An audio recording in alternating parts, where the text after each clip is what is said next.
Hey boys and girls, welcome back to the art table, and today we are going to talk about one of my favorite things. We're going to talk about traveling, and specifically we're going to talk about maps. So this project is kind of based on the printmaking project that I do with my first grade friends, where we design a map. First grade friends, you had just started this, some of you, right before we left school. So we're going to kind of do a project that's sort of based on that. This project has a lot of steps, and I'm going to break it down into sections. So what's really cool about the way that we're going to do this here is I'm going to be able to break it up into sections. And if you decide, hey, Mrs. Hagen, I don't want to do that part, you just skip that section and then fast forward to the next part. We're going to break this up into 5 parts. And if we were doing this project at school, we would not be doing it in 1 week. So if you just want to do a little bit at a time and then come back and finish later, that's okay. If you're like, nah, Mrs. Hagen, I want to do this whole thing right now, as long as you have time to do it, go for it. And it's kind of an easy project. It's also a lot of fun. So I hope that you enjoy this. And what you will need to do this project is a couple pieces of paper if you're going to do all of the steps, some crayons or pencils, and maybe a pair of scissors, again, if you're going to do all of the steps on different pieces of paper. You could do every step on the same piece of paper. I'm choosing to do mine in different parts so I can really show you lots of details on each section. Okay, are we ready to get started? All right, so the first thing we're going to talk about is an introduction to maps. What are maps and why are we talking about them in art class? Okay, so what are maps? Most of you know exactly what a map is. You've seen them before. It's a thing that shows a geographical location and information about that geographical location. Right, so up here we have a map of the world, which is this one up here. Okay. We have a map of the United States. This one's actually of roads that are important. And we have a map of Virginia, which some of you might have seen in social studies class that shows the regions of Virginia. They are maps of geological places to show information. Now, this can get a little bit boring, and you're probably thinking, Mrs. Hagen, why would we be doing this in art? This is not what we will be doing. Maps also used to be works of art. This is actually a map from the 1400s, and it is all about coming to the New World and things that were on the way there. So you can see lots of the land masses that were there, but then there's also this really cool artwork in between. And a special person that did this kind of artwork was called a cartographer. This is actually a modern painting of what a cartographer might have looked like. So you can see the guy in the hat here is making the map, and then maybe this is his friend that's helping with like the actual distances and things. But this used to be an actual job. Your job as an artist was to make maps if you were a cartographer. And this is still a job that exists. It's a little bit more technical now, but it is still something that you can do if you're interested. And here are 2 older maps that show lots of information. They are actually by the same 2 cartographers. And you'll notice that one is of the Earth and the other one's the Moon. So cartographers don't just map places on Earth, they map places in other locations as well. In fact, for this project, maybe you choose to map a location that doesn't even exist. Maybe for your project, you choose to make up a place. Or maybe you map a place that's from a book that you've read, or you make a map of your backyard. Maybe you make a map of your bedroom. There's lots and lots of different things that you can make a map of for this project. You still follow all the same steps that I'm going to show you. In my project, I'm actually going to be doing a map of a trip that Mr. Hagen and I took to London. So it's going to be a storytelling map, a lot like the project my first grade friends are doing. And here are some artistic maps. Maps aren't just about sharing information. Sometimes they're about art. So in this particular one, this is the name of all of the countries to make the country. So Canada makes the word Canada, and it's in the shape of Canada. the United States. And some of you might be saying, yeah, but Mrs. Hagen, that's not how you spell Russia or China or Australia or Brazil or the United States. It would be because the artist that created this is from France, so it's in French. Here's another artist who made a map of traveling down the coastline with her dog. You can see the puppy on all of the spots. And this is just a mind map. So maybe the project that you choose to do today isn't even a map, it's a thought process map like you would do in Strategies Lab, because even that can be done in an artistic way. So let's move on to learning the parts of our map. So the second part we're going to talk about is called the compass rose. And the compass rose is the part of the map that shows you which direction your map is facing. So no matter what you are kind of choosing to do for your project, you might want to have something on it that shows which direction it is, what's north, what's south, what's east, what's west. That whole directional thing that we learn about in social studies. All right, so what is a compass rose? A compass rose is the part of the map that shows the direction that the map is facing. It shows us which way north is, which way south is, and west and east. And they can be very, very simple. They can be a little bit more complex, or they can be super fancy. If you are interested in seeing more examples of compass roses, you can go ahead and do a little bit of research. All right, so now that we know what a compass rose is, we are going to talk about how to make one. Now, if you're just making a really, really simple one, maybe you don't make it on another piece of paper. Maybe you just make it on your map paper, and that's very, very, very easy to do. A simple compass rose is just a plus sign, and then you show where north is, just like I did on my other paper. And if you want to, you can put the other directions on there. Remember, north is usually shown at the top, south is usually shown at the bottom, and then west and east you can remember because they spelled the word we. At least that's how I remember it. You can start making a little bit more of a fancier compass rose if you want to.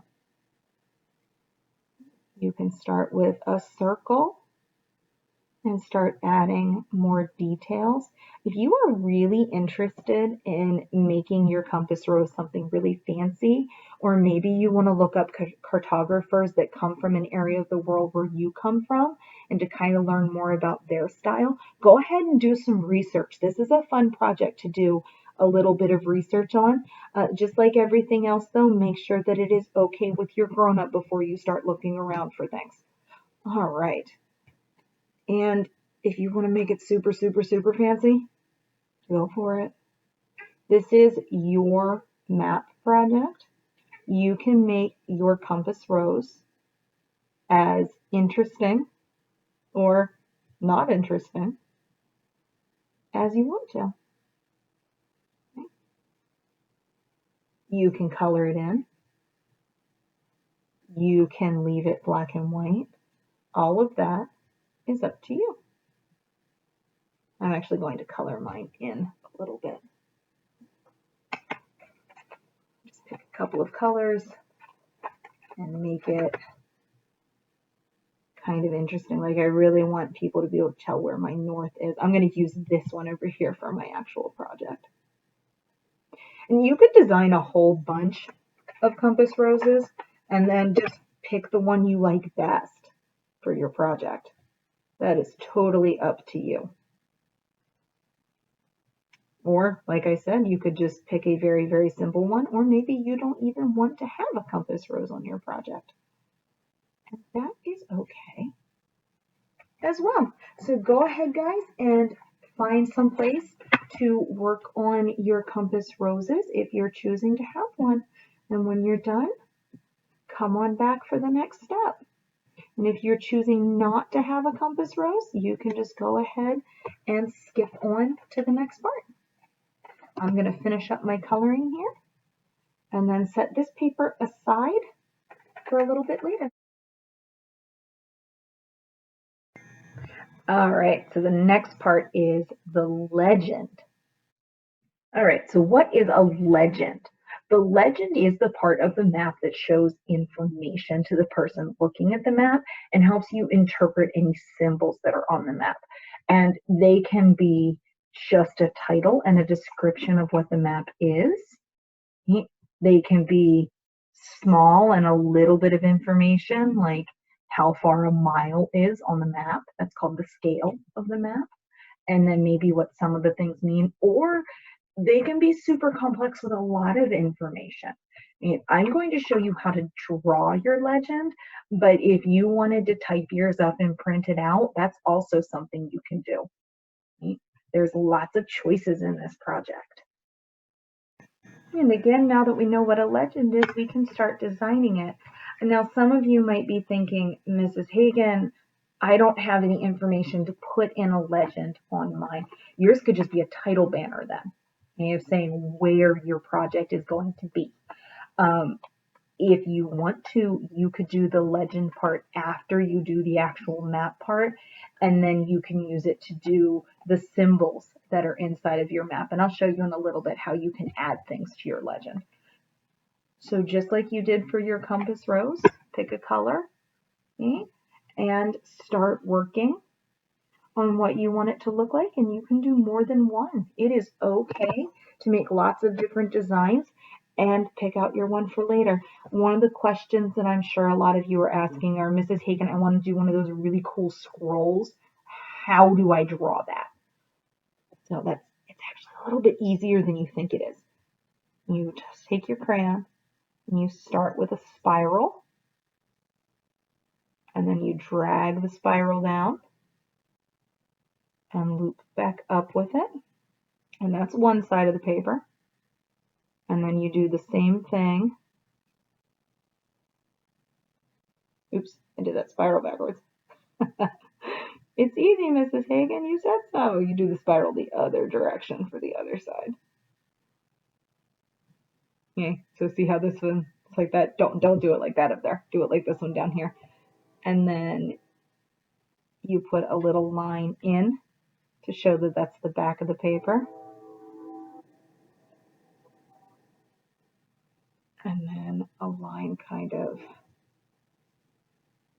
that way and that way to show that it's the bottom. And you end up with one of those scrolly papers. If you want to do it across the top, you can do it that way too. And then it's just the same process.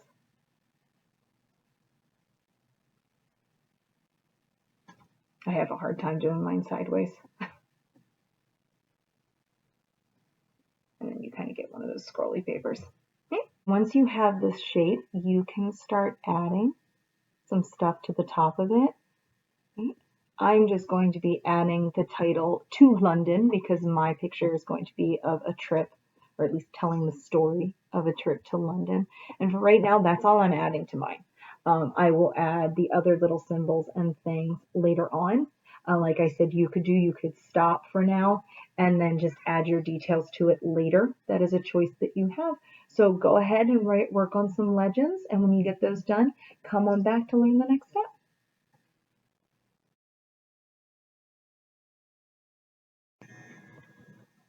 All right, guys, so the next step is actually drawing your map. And this is a bit of fun because you get to decide where everything goes on the map and how you're going to add it all in. So my project, like I said before, is going to be the trip of me and my husband taking a trip to London together. So I'm going to start over here on what would be the west side of the paper because my journey is going to go east across the paper. If you were going south, maybe you would start at the top and work down. There's lots of different choices. And what I'm kind of going to do is I'm going to start with making like the big land masses. And I know the big land mass over here kind of looks like that. All right, so if I wanted that to look a little bit more realistic, I could do some research and then add it in later. And I knew that England, the landmass kind of looks like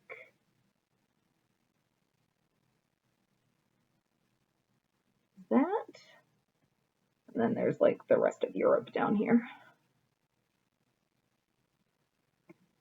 And you can change colors. So when I started this trip, we started at our apartment.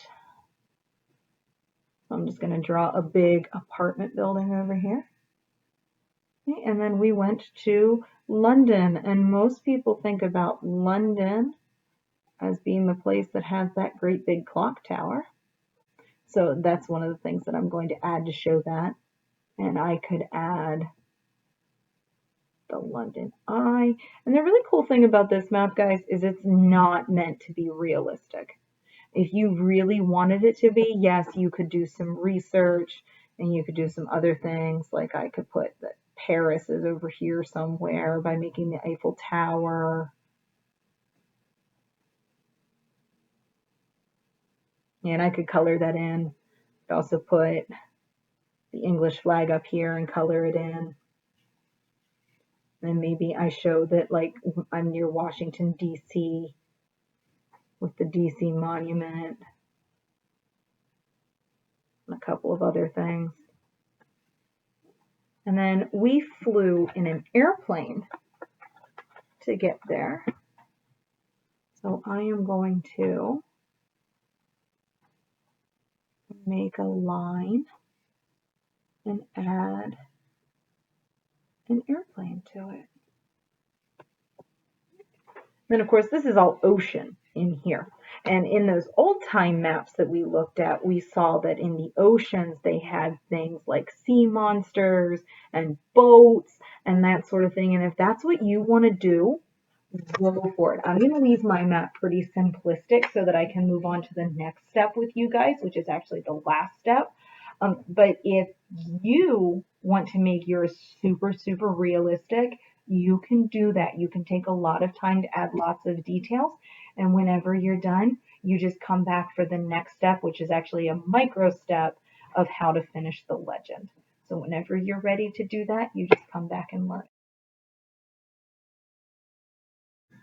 All right, so finishing that legend. In mine, the only thing that I feel like I really need to explain to people that are looking at it, because it's kind of obvious that this is supposed to be London and then this is supposed to be DC and Paris is down here. If you know about those places, that's obvious, but this line, not so much. So I'm going to use my legend to make a purple line. Okay. And then I write what it is. And I'll just use another color, and it's going to be path traveled. If you have train tracks in yours, you could make the train track line and then write train tracks. If you have roads, you could make your roads lines and show roads. If you want to show the difference between a bus and something else, you could draw the bus and say, hey, this is a bus. If you are mapping out maybe your backyard, you could show the colors of this is the color that I used to show flower beds.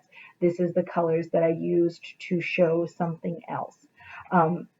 It doesn't have to be super, super complex. It can be very, very simple. I could even just go, hey, look.